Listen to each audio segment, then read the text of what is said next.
大家好，我係黑白姐啊。今日咧，我哋要嚟我講一講我對武器嘅評價啦。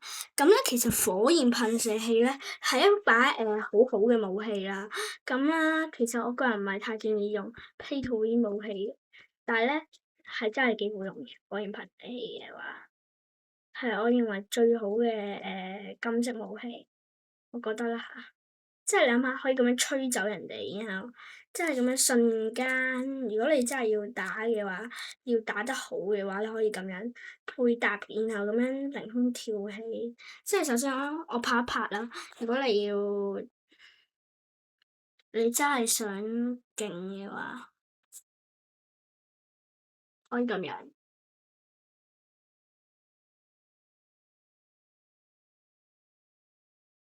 樣加咗速先，然後再瞬間爆起人哋，然後再之後你記得噴完要即刻走喎，因為咧最好掉個閃光彈之後咁樣，因為人哋噴完咧好大機會率啦，係會就會過嚟燒你噶嘛，反正有持續傷害，盡量離遠啲先噴。之後就係咁樣，你噴唔好噴太多，即係因為咁樣已經扣去咗佢好多，正常人已經死咗啦。咁當然，如果你有幾個對手嘅話，就可以火燒連環船，一次過燒幾個人就最好噶啦。噴火槍我嘅評價係將佢排 S 級，S 級一定 S 級。咁武器評價下集我會拍噶啦。如果整體武器評價嘅話，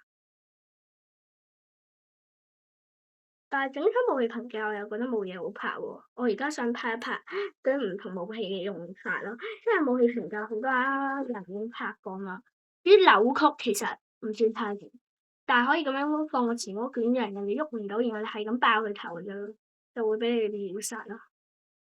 即係咁樣，你近距離傷害好高，你爆頭都冇意思，係咪啊？扭球就係咁樣，好簡單。咁至於傳送器，你可以將佢放喺一啲好高嘅位置，然後咁樣之後人哋然後再跳落嚟嘅時候再開槍咁樣，用突擊步槍或者追擊再背咁樣會好啲咯。咁好啦，之後下一把課金武器永動，永動咧就當然係會咁樣用噶啦，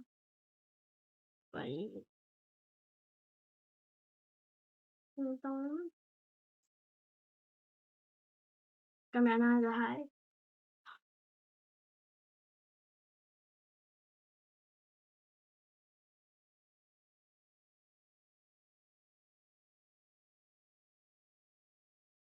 打唔中嘅話，我呢個時候就會選擇入個子彈先，幫永動入啦，真係，然後你可以咁樣，之後咁樣，我建議你唔好射晒啲子彈先，如果唔係咧，凍結佢嘅時間會好短，不過都夠噶啦，其實。然後你唔好急住入子彈，你反彈咗人哋嘅子彈先，因為我驚人哋會用短身短翻嚟，我有經驗嘅係。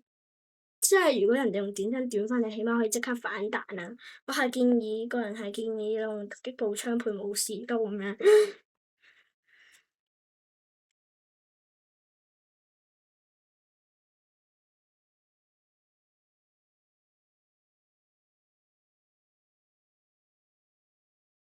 武士刀咧，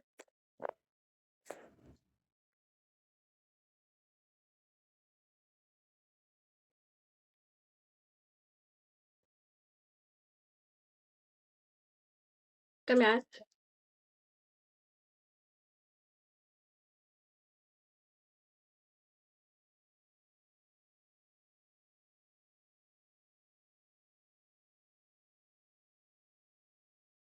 即係一定係咁樣趕快逃離現場啊！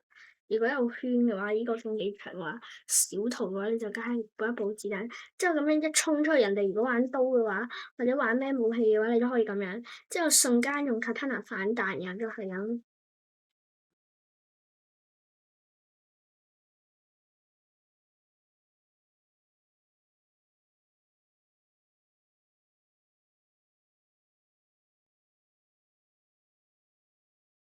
武士刀係一個好好嘅選擇。咁唔係實戰，我話唔到俾你聽，但係其實七彈槍係真係好勁，你望下啦，大家可以望一望。如果我認真射一個人嘅話，嗰個人幾快會死？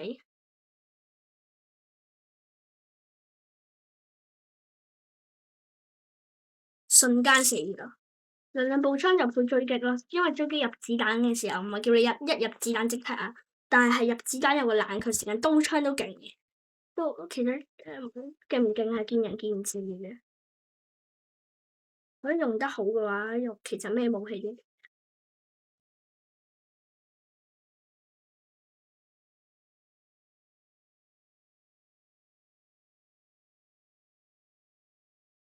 咁咧就輪到我最中意用嘅追擊啦。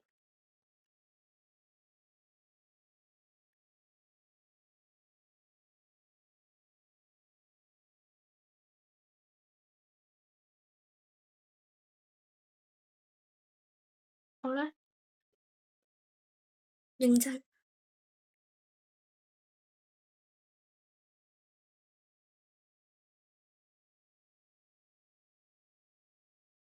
大錘，大錘唔錯嘅，大錘定大錘咧？嗱，能量步槍好渣，我逐把分析啦，而家直情係追擊 S 級，扭曲 A 級，永動